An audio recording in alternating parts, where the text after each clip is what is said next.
কুরুক্ষেত্রের মাঠে যুদ্ধ হয়ে গেল। যুদ্ধ শেষ করে তৃতীয় পাণ্ডব অর্জুন আর মধ্যম পাণ্ডব ভীম দুই ভাইয়ে ঝগড়া লেগে গেছে। ভীম বলেছিল আমার জন্য জয়, আর অর্জুন বলেছিল বাবা আমার জন্য জয়। এই দুই ভাই আমার আমার করে বাবা দুজনে যেন হাতাহাতি বেঁধে যায়। তা যখন হাতাহাতি বেঁধে যাচ্ছে, পিছনে এসে একজন একেবারে খিলখিল করে হেসে উঠেছে। আর যেই না খিলখিল করে হেসে উঠেছে, অর্জুন আর ভীম পিছনে তাকিয়ে দেখে না বাবা একজন আমাদের ভাইয়ের ব্যাপার, পরিবারের ব্যাপার, ফ্যামিলির ব্যাপার, মারামারি করি, কাটাকাটি করি, খুনোখুনি করি, যাই করি না কেন, এই তুই কে এমন করে হাসছিস কেন? কথাটা শুনে বাবা পিছনের ব্যক্তিটা বলে উঠলেন, এই যে তোমরা দু ভাই আমাকে চিনবে না, কিন্তু আমি তোমাদের দুই ভাইকে খুব ভালো করে চিনি। ওরে বাবা, আমি চিনি না, ও নাকি আমাদের দুই ভাইকে চেনে? বলে হ্যাঁ, শুধু তোমাদের দুই ভাইকে নয়, তোমার গোটা বংশটাকে আমি চিনি। গোটা বংশকে চিনিস? বলে হ্যাঁ, তুমি তো চন্দ্রবংশের ছেলে, তুমি আমায় চেনো না, আমি তোমায় চিনি। আজকের আমি তোমায় বলে দিই আমি তোমার কে। তা যে ব্যক্তি পিছনে হাসছিল সে পরিচয় দিচ্ছে, শোনো আমি তোমার বংশের তালিকাটা বলি, তুমি একটু মিলিয়ে নাও। বিষ্ণু থেকে ব্রহ্মা, ব্রহ্মার পুত্র উগ্রীব, উগ্রীবের পুত্র সোম, সোমের পুত্র বুধ, বুধের পুত্র পুরুরবা, পুরুরবার পুত্র আয়ুষ, আয়ুষের পুত্র নহুষ, নহুষের পুত্র যজাতি, যজাতির পুত্র যদু, যদুর পুত্র কুরু, কুরুর পুত্র জন্মেঞ্জয়, জন্মেঞ্জয়ের পুত্র গতিষ্ঠান, গতিষ্ঠানের পুত্র মনুষ্য, মনুষ্যর পুত্র চারুপাল, চারুপালের পুত্র রুদ্রাসন, রুদ্রাসনের পুত্র হৃদেশু, হৃদেশুর পুত্র রক্তিনাথ, রক্তিনাথের পুত্র ব্যাভি, ব্যাভির পুত্র দুষ্মন্ত, দুষ্মন্তর পুত্র ভরত, ভরতের পুত্র ইক্ষু, ইক্ষুর পুত্র সংবরণ, সংবরণের পুত্র সুধনু, সুধনুর পুত্র সহদ্র, সহদ্রর পুত্র যবন, যবনের পুত্র কৃতি, কৃতির পুত্র উপরিযবসু, উপরিযবসুর পুত্র জরাসন্ধ, জরাসন্ধর পুত্র সহদেব, সহদেবের পুত্র সমাচি, সমাচির পুত্র কুশু, কুশুর পুত্র জম্ভু, জম্ভুর পুত্র সুরত, সুরতের পুত্র বিহরত, বিহরতের পুত্র আজুকানো, আজুকানোর পুত্র অগ্রধর, অগ্রধরের পুত্র দেব ঋষি, দেব ঋষির পুত্র ঋক, ঋকের পুত্র বিদিক, বিদিকের পুত্র পতিত, পতিতের পুত্র শান্তনু, শান্তনুর পুত্র বিচিত্র বীর্য, বিচিত্র বীর্যর পুত্র অর্জুন। আবার অর্জুনের ভাই হলো ভীম, ভীমের পুত্র ঘটোৎকচ, আর ঘটোৎকচের পুত্র হলো যে পিছনে হাসছিল, নাম হলো তার বর্বরী।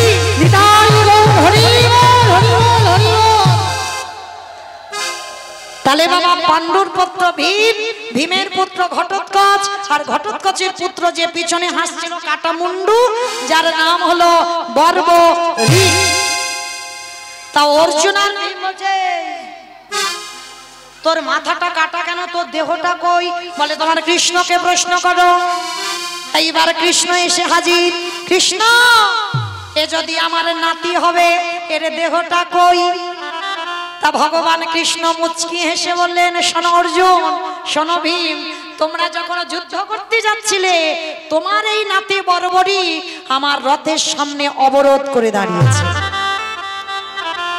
আমাকে চ্যালেঞ্জ দিয়েছিল, কৃষ্ণ একবার যদি আমি দুর্যোধনের পক্ষ নিয়ে কুরুক্ষেত্রের মাঠে যুদ্ধে যাই, কোনোদিন তুমি পঞ্চ পাণ্ডবদের জয়ী করতে পারবে না। তা তখন আমার কৃষ্ণ মুচকি হেসে বলেছিল, কত বড় বীর, প্রমাণ দে। বলে কি প্রমাণ দেব কৃষ্ণ? বলে কেন, একটা বান এই বট গাছের ডালে মারবি।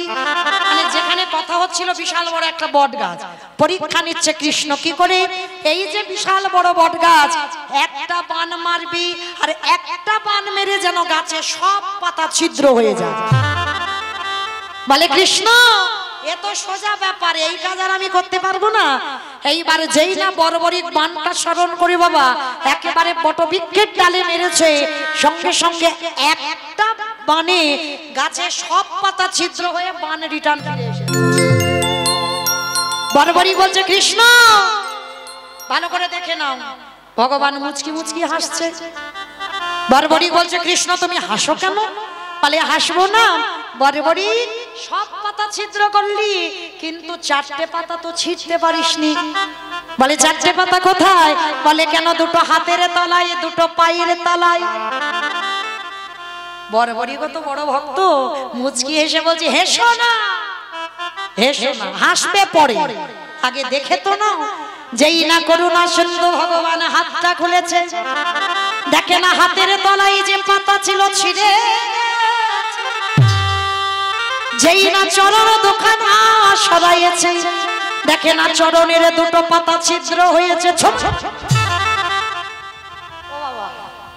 হাতের তলায় যাকে রাখলাম তাকে ছিঁড়ে দিল, পায়ের তলায় যাকে রাখলাম তাকে ছিঁড়ে দিল। হ্যাঁ রে বড়বড়ি, কি করে করলি তুই? বলে কেন কৃষ্ণ, তুমি মনে করো নিজেকে খুব চালাক, কিন্তু তুমি নিজে বলেছ আমার হতে নাম বড়, নাম হতে ভক্ত বড়, ভক্তে হতে ভক্তের পদধূলা বড়। তাহলে তোমার থেকে যদি তোমার ভক্ত বড় হয়, তাহলে ভাবলে কি করে যে আজকের আমি পারবো না ওই পাতাগুলো ছিদ্র করতে? বলে কি করে করলি বল না। বলে শোনো কৃষ্ণ, আমার বান যখন গাছে গিয়ে পাতা ছিদ্র করে দিল, বান রিটার্ন এসে তোমাকে প্রণাম করতে গেল, তুমি হাতটা খুলে বুঝতে পারোনি হাতে পাতা আছে। তুমি করুণা সিন্ধু ভগবান, ভক্ত বাৎসল্য ভগবান, ভক্ত যেই প্রণাম করতে গেল ভুলে গেলে হাতে পাতায় আছে। হাতটা খুলে আশীর্বাদ দিতে গেলে সেই সুযোগে বান হাতের তলায় গিয়ে পাতা ছিদ্র করে দিল। পায়েরটা কি করলি? বলে কেন, প্রণাম করতে গেল বান, তখন চরণটা সরিয়ে নিলে সেই সুযোগে বান ঢুকে গিয়ে পাতা ছিদ্র করে দিল। ভগবান মনে মনে করছে এর বুদ্ধি তো তীক্ষ্ণ, তাহলে কি করা যাবে? চালাকি করে এর সঙ্গে যুদ্ধ করতে হবে। আর এ বেটা থেকে তো কোনোদিন মাঠে খেলতে দিলে হবে না। ও যদি মাঠে খেলে তাহলে পঞ্চ পাণ্ডব জয়ী হবে না। ভগবান বলল বড়বড়ি, একটা কথার উত্তর দিবি? বলে কি কথা? হ্যাঁ রে, তোর দাদু তো ভীম, তুই তো বড়বড়ি, তোর বাবা হচ্ছে ঘটোৎকচ আর তোর দাদু ভীম। তাহলে তোর দাদু যদি ভীম হয়, তাহলে তুই ভীমের দলে গেলি না কেন? দুর্যোধনের দলে গেলি কেন?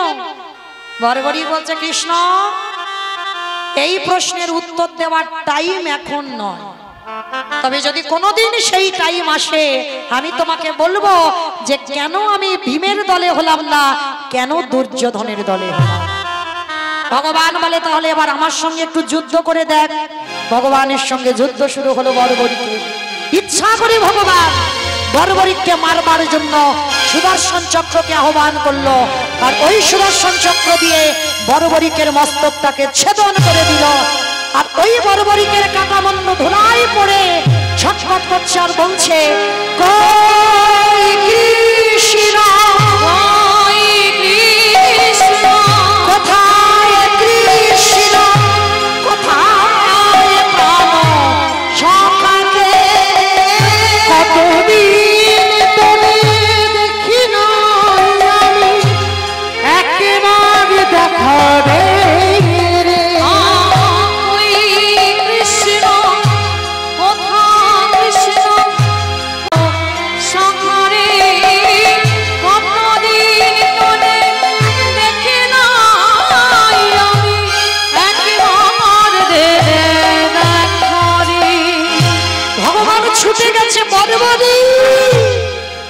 কাটামুন্ডুটা কৃষ্ণ তুলে নিয়ে কাঁদছে।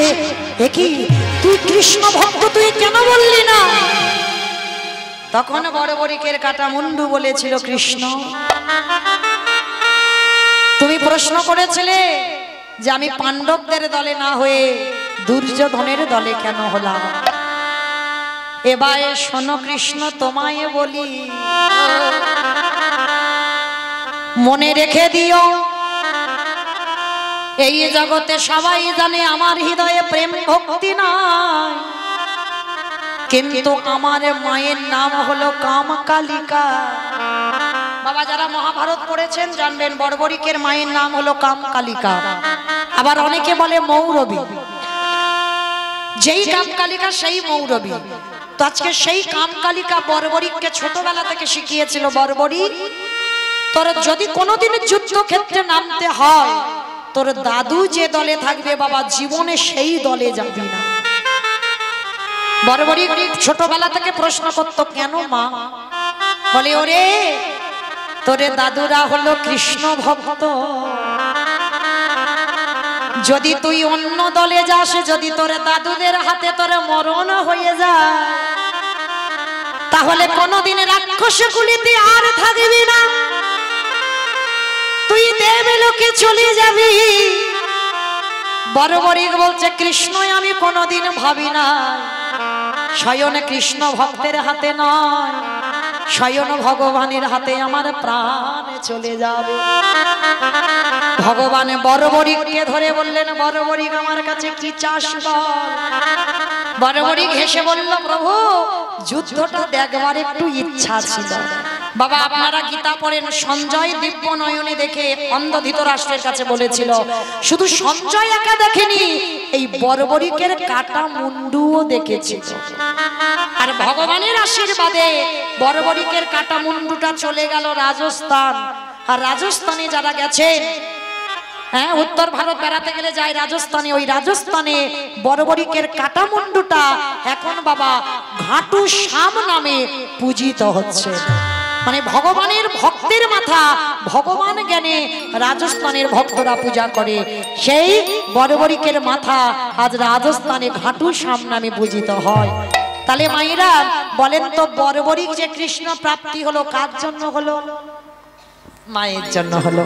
তাহলে মা যদি ভালো হয়, তার সন্তানকে ভালো হতেই হবে। আচ্ছা বলো তো, আমি লীলাতে ছিলাম কোথায়? বলো, ছিলাম কোথায়? ভুলে গেছো? বঙ্গ বিহারী। বিহারী লাল মাকে বলেছিল, মা কৃষ্ণ কি পারে না আমাদের একটু বড় লোক করে দিতে? কি বাবা ঠাকুর মনে পড়ছে? এই জায়গাতে ছিলাম তো, চলেন আবার এখান থেকে যাই। এইবার মাকে বলছে, মা ঠিক আছে আমি বড় লোক হতে চাইবো না, তবে একটা কথা বলবো, তুমি তো লোকের বাড়ি কাজ করো, আমিও কাজ করব। হ্যাঁ রে বাবা, তুই এইটুকু বাচ্চা 5 বছরের ছেলে কি কাজ করবি? ও মা, আমি তো ঘোষের ছেলে, অন্য কোনো কাজ না পারি, আমি তো গরুর কাজটা করতে পারবো। বাবা গোয়ালা জাতিদের একটা জাত ব্যবসা আছে, বলো তো কি ব্যবসা?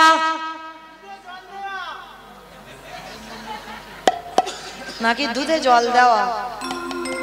মানে আমাকে ইচ্ছে করে বললো, কিন্তু বাবা আমার বাবা দুধে জল দিলে কি আর না দিলে কি, বাবার তো ছানার ব্যবসা, তাহলে জল দিলে কি আর না দিলে কি, হরি বল। তো বাবা গোয়ালা জাতিরা এই গরুর কাজগুলো খুব ভালো করতে পারে।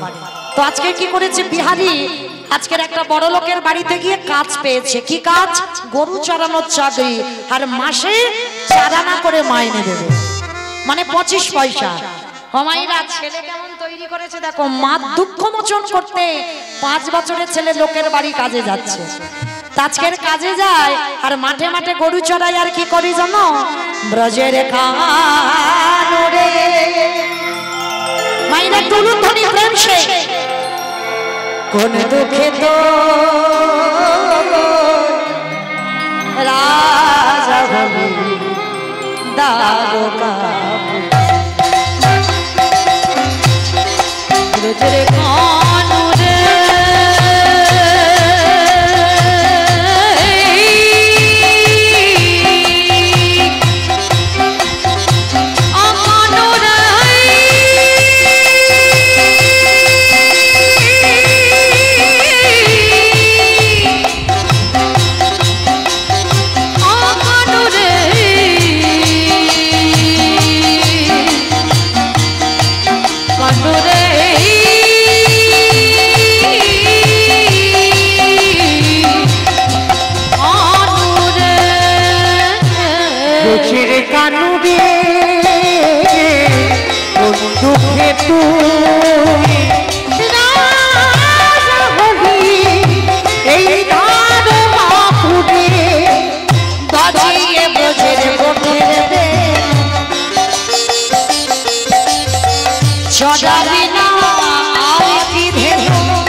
ও তোরে মাসির সুদে তুই রাজা হলি তারকাপুরে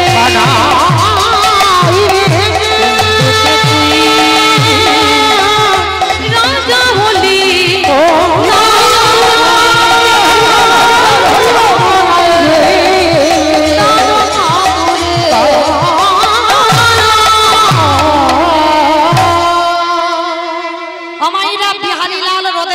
ছড়িয়েছে বিকালবেলা বাড়িতে ফিরছে আর ফেরার পথে বাবা আমার কমিটি দাদারা যেমন আজকের আমাকে নিয়ে কীর্তন গাওয়াচ্ছে এইরকম কাটোয়া কাঞ্চন নগরে কয়েকজন ভক্ত মিলে ভাগবতের আসর করেছে আর সেখানে পাঠক ঠাকুর পাঠ করছে কি পাঠ ভাগবতের মধ্যে দিয়ে কৃষ্ণের গোষ্ঠ লীলা বলছে মানে কৃষ্ণ গরুচরণ লীলাটা বর্ণনা করছে ভাগবতে আর পাঠক ঠাকুর বলতে বলতে ভক্তদের বোঝাতে গিয়ে বলে বলেন ও মায়েরা বৃন্দাবনে কৃষ্ণ নামে একটা ছেলে আছে গো তার নবলক্ষ ধেনু আছে গো তার 24 জন বন্ধু আছে আর জানো ওই ছেলেটাকে যদি কেউ একবার ভালোবাসার মতো বাঁচতে পারে কিছু চাইতে লাগে না এত কিছু দেয় যে তুমি রাগবার জায়গা পাবে না অমাইরা কিরকম সোজা সরল ছেলে দেখো যেই কথাটা শুনেছে দাঁড়িয়ে উরি বাবা কেন আমি মরতে চারানা মাইনে কাজ করব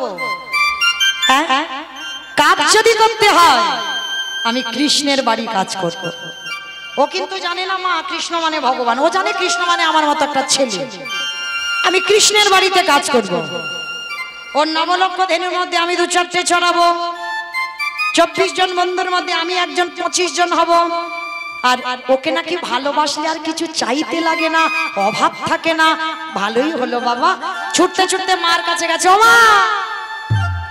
মা গো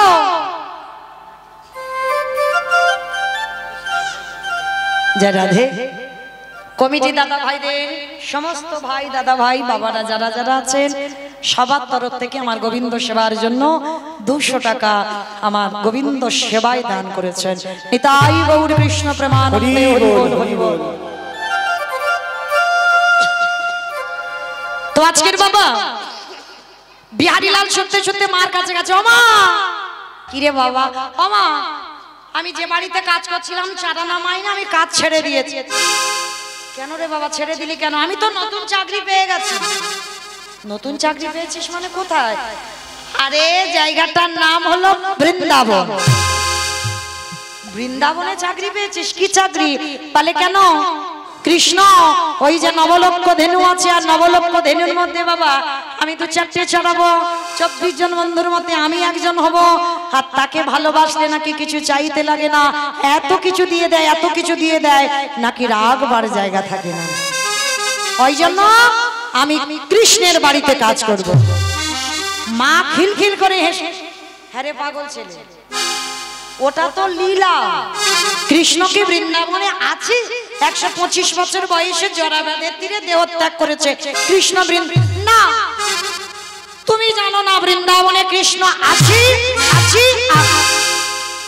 কি মুশকিলে পড়লাম বলো দিনি এই ছেলেটার পাল্লায় পড়ে হ্যাঁ তুই কি বলতে চাইছিস তোর মা মিথ্যা কথা হ্যাঁ তুমি মিথ্যা কথা বলছো বিশ্বাস ছোট্ট ছেলেটার কোন জায়গায় বিশ্বাস লেগেছে দেখো মার কথাও বিশ্বাস হচ্ছে না মা বলছে বিরক্ত হয়ে বলছে ঠিক আছে তো যে পাঠক ঠাকুর বলেছে তার কাছে গিয়ে শুনে আয় সে যদি বলে ওটা লীলা তাহলে আমার ছেলে আমার কাছে আসবি আর সে যদি বলে না বৃন্দাবনে কৃষ্ণ আছে তাহলে তুই কাজে চলে যাবি ছোট্ট বিহারী ছুটতে ছুটতে সেই পূজারী পাঠক ঠাকুরের কাছে গেছে ঠাকুর মশাই সত্যি করে বলবে তুমি কালকের এখানে বসে বলনি বৃন্দাবনে কৃষ্ণ নামে একটা ছেলে আছে হ্যাঁ বলেছি তুমি বলনি তার 24 জন বন্ধু আছে হ্যাঁ বলেছি তুমি বলনি তার নবলক্ষ ধেনু আছে হ্যাঁ বলেছি তুমি বলনি তাকে ভালোবাসলে কিছু চাইতে লাগে না এত কিছু দেয় রাখবার জায়গা পাবে না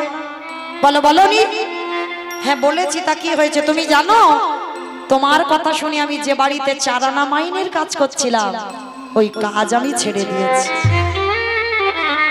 আমার মার বড় দুঃখ গো, আমার মার বড় কষ্ট। আমি বৃন্দাবনে কৃষ্ণের বাড়িতে কাজ করে আমার মার দুঃখ মোচন করতে চাই। পাঠক ঠাকুরের চোখে এলো জল। এতদিন ভাগবত পড়ে আমার বিশ্বাস লাগলো না, আর আমার মুখ থেকে ভাগবত শুনে ওইটুকু বাচ্চা মানুষের বিশ্বাস জন্মে গেল। কিন্তু একে যদি সত্যি কথাটা বলি যে বৃন্দাবনে কৃষ্ণ নেই, ওটা লীলা, তাহলে ওর বিশ্বাস চলে যাবে। না না না, বিশ্বাস যাতে না যায় তার একটা ব্যবস্থা করতে হবে। মিথ্যাও বলবো না, সত্যিও বলবো না। তাহলে কি বলবো? বিহারী সব একটা কথা বলি, ওরে বিহারী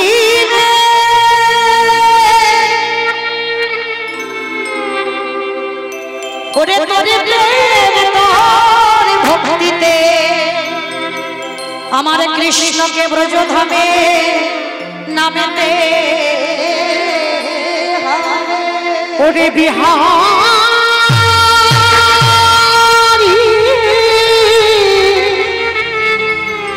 ওরে এমন অনুরাগী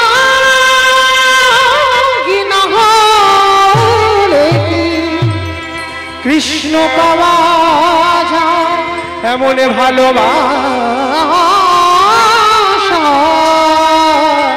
না দিলে কি কৃষ্ণ পাওয়া যায় রে। বিহারী কি করেছে বাবা? এক লাফ দিয়ে উঠেছে পাঠক ঠাকুর। তার মানে তুমি বলতে চাইছো তোমার ডাকে আসবে না, আমার ডাকে আসবে? বলে হ্যাঁ, তোর বিশ্বাস আর তোর ভক্তিতে ওকে নতুন করে নামতে হবে। ঠাকুর মশাই তাহলে আমি আসি, দাঁড়া। কোথায় যাচ্ছিস? বলে আরে এতক্ষণ তুমি কি শুনলে? আমার মার দুঃখ মোচন করতে বৃন্দাবনে কাজে যাচ্ছি। আরে তো দীক্ষা হয়েছে, ওটা আবার কি গো? আমার 5 বছরের দুধের বালক, সেই দীক্ষা টিক্ষা বোঝে? শোন, কৃষ্ণের বাড়িতে যারা যারা কাজ করে তাদের কানে একটা মন্ত্র নিতে হয়, আর মন্ত্রটা না নিলে কৃষ্ণের বাড়িতে কোনোদিন কাজ করা যায় না। ও ভাগ্যিস তুমি বলেছিলে, তাও মন্ত্রটা দিয়ে দাও। স্নান করে এসেছে, স্নান করে এসে গলায় তুলসীর মালা দিয়ে দাদা সঙ্গে তিলক সেবা করে গলায় যজ্ঞ সূত্র দিয়ে স্কন্দে ভিক্ষার ঝোলা, হাতে বেলে দণ্ড, মস্তক মুন্ড, আজ গলায় নামাবই। যা বাবা, আর একটা কথা, দক্ষিণা স্বরূপ কৃষ্ণের সঙ্গে দেখা হলে আমার তো হলো না এ জন্মে, তোর গুরুজিকে এই গুরুজির নামটা কৃষ্ণের চরণে জানিয়ে দিস। ঠিক আছে গুরুদেব, আমার মা যদি আসে বলো আমি বৃন্দাবনে কৃষ্ণের বাড়ি কাজে যাচ্ছি, আর 1 মাস পরে অনেক টাকা আনবো, আমার মার দুঃখ মোচন করবো। বেরিয়ে পড়লো বিহারীলাল বর্ধমান থেকে উত্তরপ্রদেশ। জানে না ছেলেটা কত দূর বৃন্দাবন, কিন্তু ছোট্ট ছেলেটা অজান্তে কৃষ্ণের বাড়ি কাজে যাবে বলে বেরিয়ে পড়েছে। কৃষ্ণ নামে আসতে মায়েরা, আমি বলেছিলাম নবদ্বীপ থেকে নদিয়া থেকে হেঁটে হেঁটে বর্ধমান গেলাম, এবার বর্ধমান থেকে উত্তরপ্রদেশ বৃন্দাবন টানা যাব। কি মায়েরা যাবেন তো বৃন্দাবন? যারা যাবেন একটু উলুধ্বনি দেন। বৈঠা হাতে চলে তোরি বাইয়া কৃষ্ণ নামে, বৈঠা হাতে চলে তোরি বাইয়া ওরে গো কুলি গামের রাইয়া কৃষ্ণ নামে বৈঠা হাতে চলবি তোরি বাইয়া, এখন কৃষ্ণ নামে বৈঠা হাতে চলবি তোরি বাইয়া। যাচ্ছে মুহুর্মুহু করছে পা ছোট্ট দুধের বালক যাচ্ছে বৃন্দাবনে কৃষ্ণের বাড়িতে কৃষ্ণ আকাশ ঘিরে মেঘে জমেছে ভয় তীরে তোর কৃষ্ণ আছে কৃষ্ণ নামে ঘন ঘটা দেহে মেরে ঘুরাইয়া ওরে অহবুল গাঙের নইয়া কৃষ্ণ ওই হাতে চালুর তোরি নাইয়া কৃষ্ণ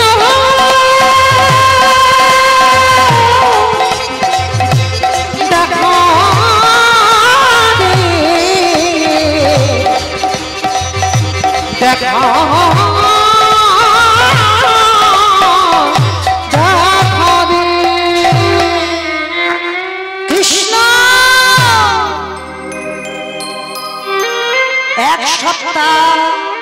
অনাহারে অনিদ্রায় বিহারী যাচ্ছে বৃন্দাবন কত দূর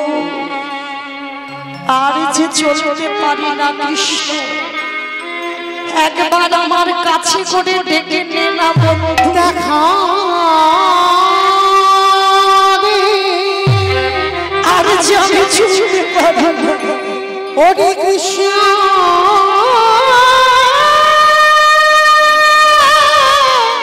কৃষ্ণ ওরে আমি তো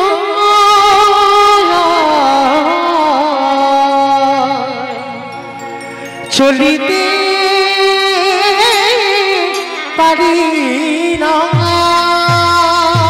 তুই যদি দিনের দয়াল দীনবন্ধ আমি তোর বাড়ি কাজে যাচ্ছি তুই কি শুনতে পাচ্ছিস না আমি যে আর চলতে পারি না চরণটা ফেলেছে চরণে কণ্ঠক বিঘ্ন হয়েছে দেখা রে কৃষ্ণ একবার দেখা দে দেখা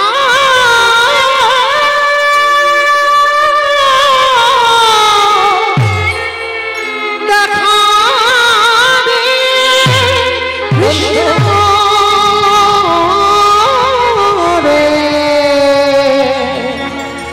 একেবারে দেখা রে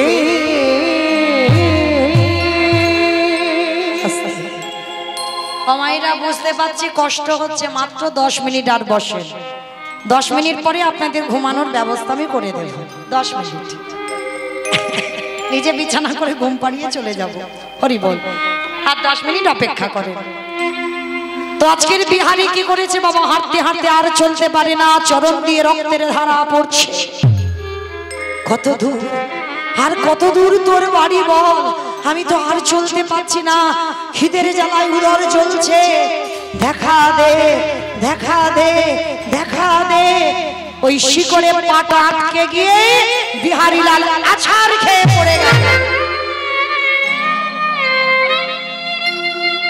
কঙ্কাল সারে দেহ অচৈতন্য হলো আর যেই অচৈতন্য হয়ে গেল চেতন সত্তা ভগবান আর থাকতে পারেনি দীক্ষা হয়ে গেছে দেহ তো শুদ্ধ আর দেহ যেই শুদ্ধ হয়ে গেল ভগবান আর আড়ালে থাকে এইবার পাথর রূপ ত্যাগ করে বন্ধু রূপ ধারণ করেছে বিহারীর কাছে এসে পরশ করেছে পরশমণির পাথর লোহাতে ঠেকালে লোহা সোনা হয়ে যায় আর আমার গোবিন্দ যদি কোনো ভক্তকে পরশ করে তার হৃদয়টা সোনায় পরিণত যেই না পরশ করেছে পরশ করার সঙ্গে সঙ্গে বাবা বিহারীর যেন সব জ্বালা জুড়িয়ে কে গো তুমি আমি আমার নাম বিহারী লাল তুমি কে ভগবান মনে মনে ভাবছে পরিচয় তো দেওয়া যাবে না একটু ঘষে মেজে দেখতে হবে না ও আমার না আমার নয় পরিচয় দেব না এই আমার মা ছোটবেলা থেকে আমার নাম বলতো কি জানিস বিপদ ভঞ্জন মধুসূদন যারা যারা বিপদে পড়ে আমি রক্ষা করবার জন্য যাই ও আচ্ছা বিপদ ভঞ্জন, তুমি বলতে পারবে কত দূর গেলে কৃষ্ণের বাড়ি দেখতে পাবো? ভগবান মুচকি মুচকি হাসছে। হাই রে, জলের কাছে দাঁড়িয়ে বাবা জল জল করছে। কৃষ্ণের বাড়ি খুঁজছিস কেন? কি দরকার, কি প্রয়োজন? জানো বন্ধু, আমি তো বর্ধমান থেকে এসেছি, আর বর্ধমান থেকে এসে আমার মার দুঃখ মোচন করব বলে, আর আমার মার শুনিয়ে এসেছি 1 মাস পরে আমি অনেক টাকা নিয়ে যাব। জানো বন্ধু, কৃষ্ণের নবলক্ষ ধেনু আছে, আমি 2টি চড়াবো, আর তার 24 জন বন্ধু আছে, আমাকে নিয়ে 25 জন হবে। আর জানো, তাকে নাকি ভালোবাসলে চাইতে লাগে না, এত দেয়, রাখবার নাকি জায়গা থাকে না। ওই জন্য তো বৃন্দাবনে ছুটে এসেছি আমার মার দুঃখ মোচন করবো বলে। ভগবানের চোখে এসেছে জল। হাই রে, এতটুকু দুধের বালক, এর এত বিশ্বাস। হ্যাঁ, কিন্তু আমি যদি ওকে বলি যে ওটা লীলা, তাহলে তো ওর বিশ্বাস চলে যাবে। না না না না, যাতে বিশ্বাস না যায় তার ব্যবস্থা একটা করতে হবে। আমার মন্দিরে যে পূজা করে তার বাড়িতে তো অনেক গরু আছে, আর ও তো ছোট বাচ্চা, সোজা সরল হৃদয়, মিথ্যা করে বলবো ওইটাই কৃষ্ণের বাড়ি। বিহারী, তুই তো এসে গেছিস। কৃষ্ণ এসে গেছিস? কই? ওই যে দেখা যাচ্ছে, ওইটা কৃষ্ণের বাড়ি। বন্ধু, তার মানে এসে গেছি, তুমি আমায় একটু নিয়ে চলো না গো। ভগবান ভয় পাচ্ছে। কেন? ভক্ত যদি তুমি প্রকৃত হয়েছ, ভগবান তোমার কথায় ভয় পায়। ভক্ত পারে ভগবানকে মারতে, ভক্ত পারে ভগবানকে চোখ রাঙাতে, ভক্ত পারে ভগবানকে শাসন করতে। ভগবান ভয় পাচ্ছে, যদি হাত ধরে আর না ছাড়ে কি হবে তখন? বিহারী, তুই একা যা, আমি যেতে পারবো না, কারণ আমার মা তো আমায় খুঁজছে, আমি সকাল থেকে বেরিয়েছি। ও বন্ধু, ঠিক আছে, আমি একা যাব, তোমার সঙ্গে আবার কখন দেখা হবে? হবে রে, হবে। কখন হবে জানিস? শোন, নীরজনে বসে নয়নের জলে জানালা দরজা বন্ধ করে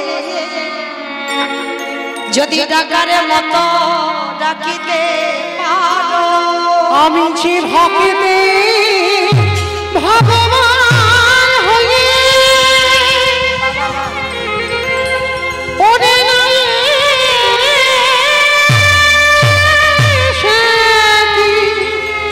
রহিতে পারি, আমি যে ভক্তে ভগবান।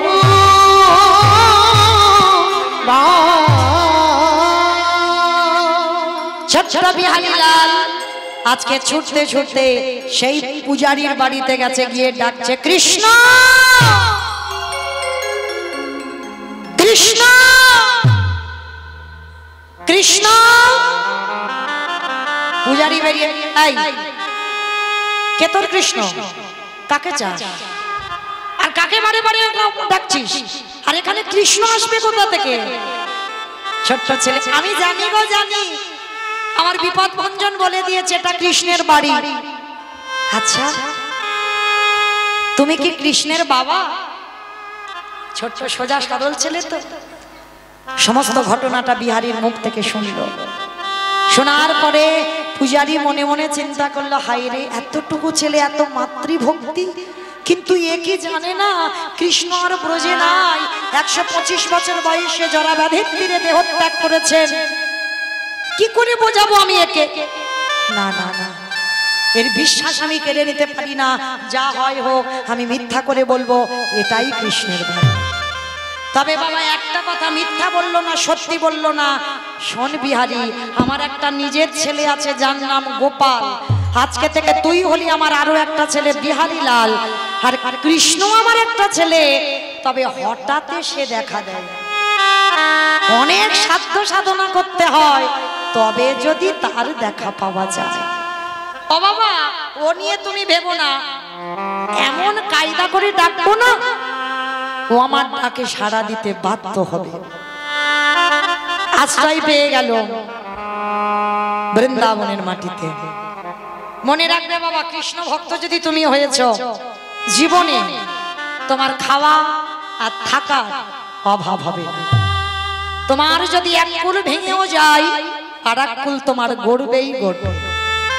আজ বিহারী লাল বর্ধমান থেকে চলে গেল বৃন্দাবনে, যার কেউ চেনা মানুষ ছিল না, কিন্তু সেখানে গিয়ে আশ্রয় পেয়ে গেল, পূজারীর সন্তান হয়ে রয়ে গেল। প্রত্যেক দিন বিহারী লাল একটা কাজ পেয়েছে, চাকরি পেয়েছে, গরু চড়ানোর চাকরি।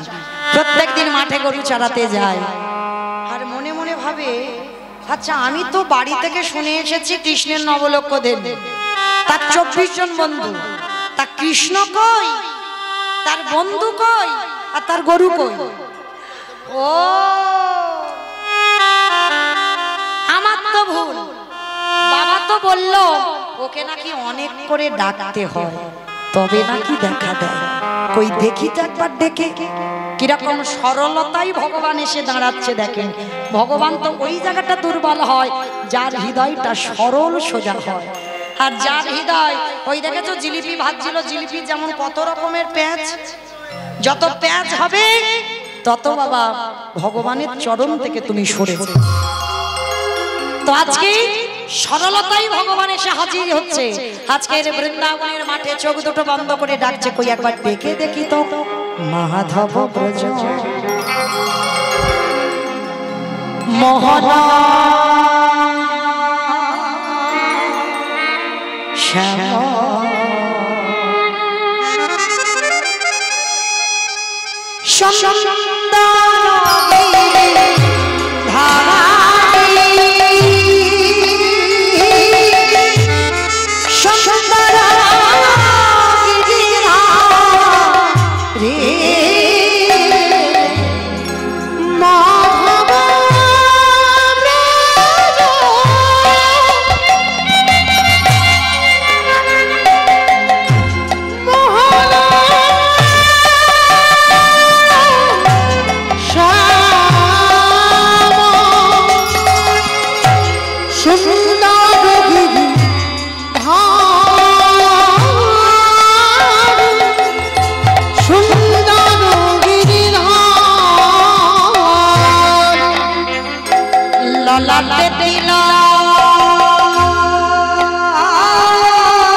তুমি বংশীধার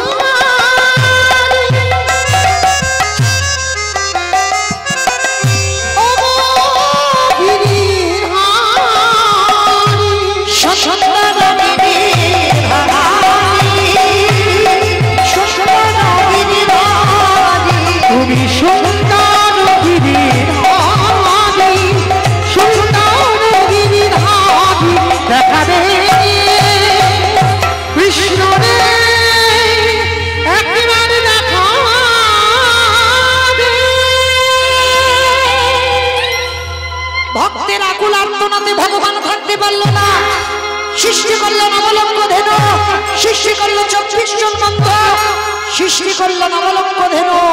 ভগবান হাতে মুরলিটা নিয়ে মুরলি বাদন করছে। উড়ুধরি উড়ুধরি উড়ুধরি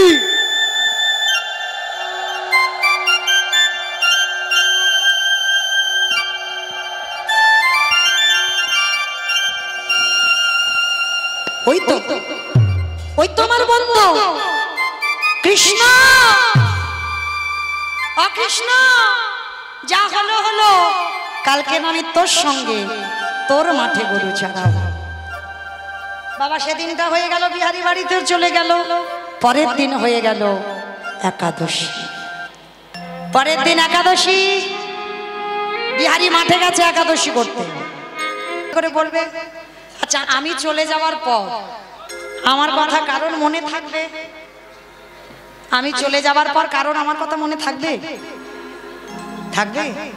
থাক না থাক বাবা, মাথা তো নেড়ে চেতেই হবে। হরি বল। হমাইরা, আপনারা বাবা আমাকে ভুলে যেতে পারেন, আমি আপনাদের ভুলে যেতে পারি, কিন্তু এই যে ছেলেটা বাঁকা করে, বাঁকা হাতে কালো শশী দাঁড়িয়ে আছে, এ বেটা ভুলবে কি করে? এর যদি ডাক আসে অবশ্যই করে বাবা আবার আমাকে আসতে হবে এই হাসা ডাঙাতে, আবার আসতে হবে। কারণ মানুষের ইচ্ছাতে নয়। আপনারা কি মনে করেছেন আমার এই লক্ষ্মী পুজোর কমিটি দাদারা আমাকে এনেছে? বলে ভুল কথা, সে চেয়েছে তাই এসেছে। কারোর দ্বারা করায়, ভগবান তো নিজে প্রকট হয় না, কারোর দ্বারা করায়। যার জন্য আমার দাদা ভাইদের দ্বারা ভগবান এখানে হাজির করিয়েছে। আবার যদি তিনি মনে করেন আবার আপনাদের চরণ দর্শন হবে। তো চলেন, আজকের মানুষ মানুষকে ভুলে যেতে পারে, ভক্ত ভক্তকে ভুলে যেতে পারে, কিন্তু আমার ভগবান ভক্তকে কি করে ভুলবে? তাই একাদশী বিহারি 12টা বেজে যাচ্ছে, রোদে রোদে গরু চড়াচ্ছে, কেউ খাবার নিয়ে যাচ্ছে না। ভগবান বলে যাই, ভক্ত কষ্ট পাচ্ছে, আমি নিজেই যাই। এইবার কি করেছে বাবা? ওই পূজারীর ছেলে গোপালের রূপ ধারণ করেছে। গোপালের রূপ ধারণ করে আজকে আসছে কোথায়? আজ ভগবান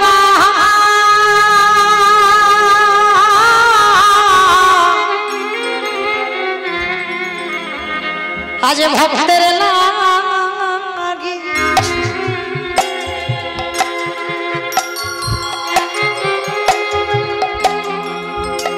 মাথায় খাবারের বোঝা নয়,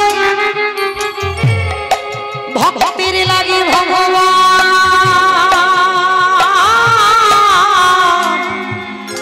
আজ মাঠে নামে। ওছে হকিতে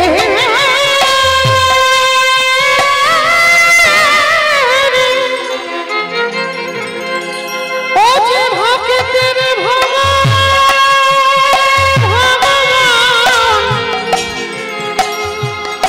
ভক্ত ছাড়া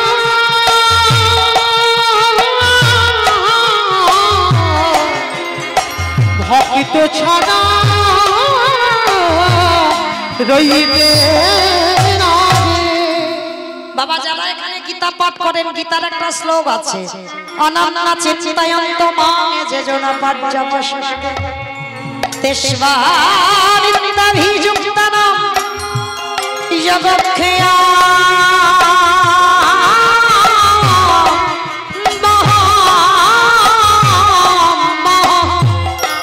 এর মানেটা কি? ভক্ত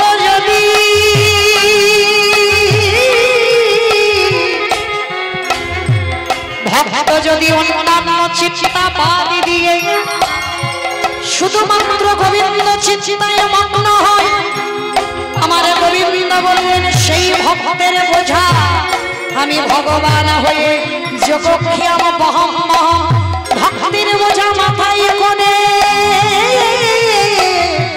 বয়ে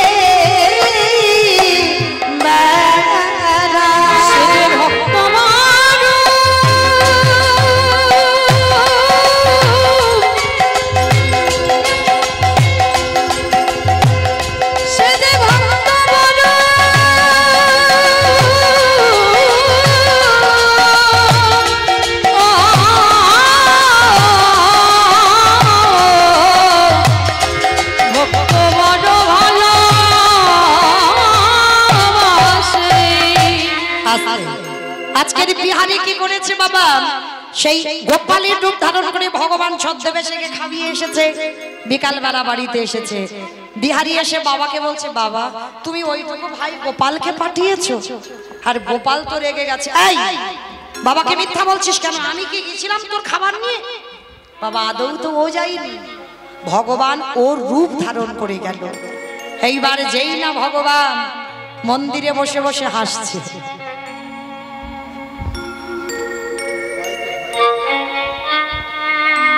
ভগবান মৃদু মৃদু মন্দিরে বসে হাসছে, মনে মনে চিন্তা করলেন এবার কি হবে।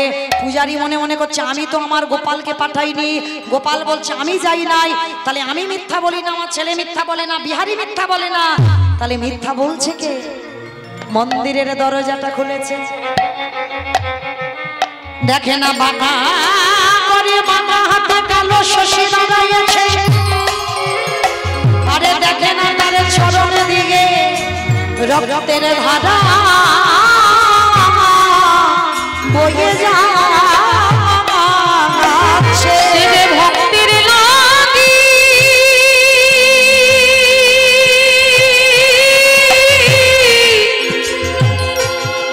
সে যে ভক্তির লাগি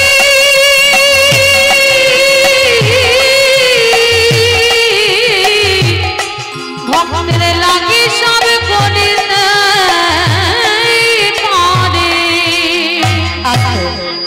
এইবার কি করেছে, যেই না মন্দিরের পাথরের বিগ্রহের চরণ দিয়ে রক্ত ঝরছে, পুরানিতে লেগে আছে কাঁটার আঁচড়। আর বাবা জানতে বাকি হয় এ কাজটা কে করেছে। সঙ্গে সঙ্গে পূজারী ছুটে গেল, বিহারী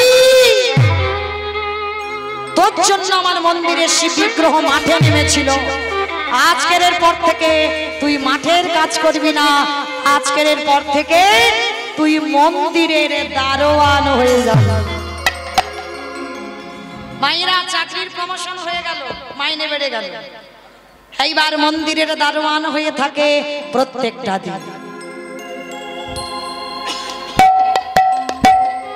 প্রতিটা দিন ওই বিহারী মন্দিরের দরজায় দারোয়ান। আর হঠাৎ বাবা একবার ভোরবেলা একটা বুড়ো আর বুড়ি ওই বিহারীর কাছে এসে বলছে, বিহারী দরজাটা ছেড়ে দে, আমি মন্দিরে যেতে চাই। বুড়ো ওখানে দাঁড়াও, এখন যাওয়া যাবে না। আবার আধা ঘন্টা পরে 8 জন মেয়ে এসেছে, তাদেরও বসিয়ে রেখেছে। সবার শেষে এক রূপ ও লাবণ্যময়ী নারী এসেছে, তাকেও বসিয়ে রেখেছে। বিহারী মনে মনে বলছে একবার দেখি তো কৃষ্ণ কি করছে। এইবার ঘরের ভিতরে গিয়ে দেখে না, শুধু একটা পাথরের বিগ্রহ দাঁড়িয়ে আছে। কোথায় গেল বলো তো ছেলেটা? চারিদিকে খুঁজে খুঁজে বেড়াচ্ছে।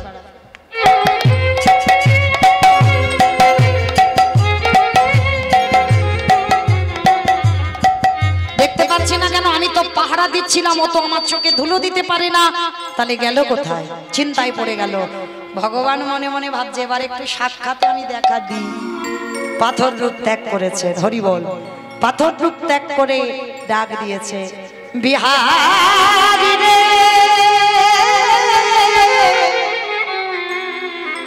একবার আমার মনে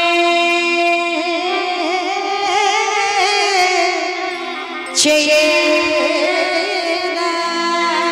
ওরে বিহারী একেবারে মনে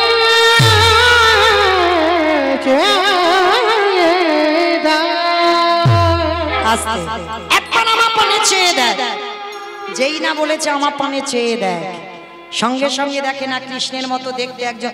কে তুই? আমি তোর বন্ধু না, না তুই আমার বন্ধু হতে পারিস না, তুই তো ভগবান।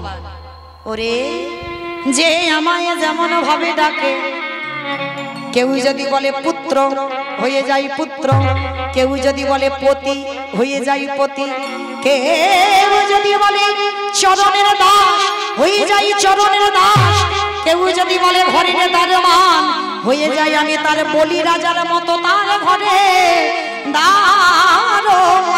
আমি হয়ে যাই বলি রাজার ঘরে দারোয়ান। মনে রাখবি,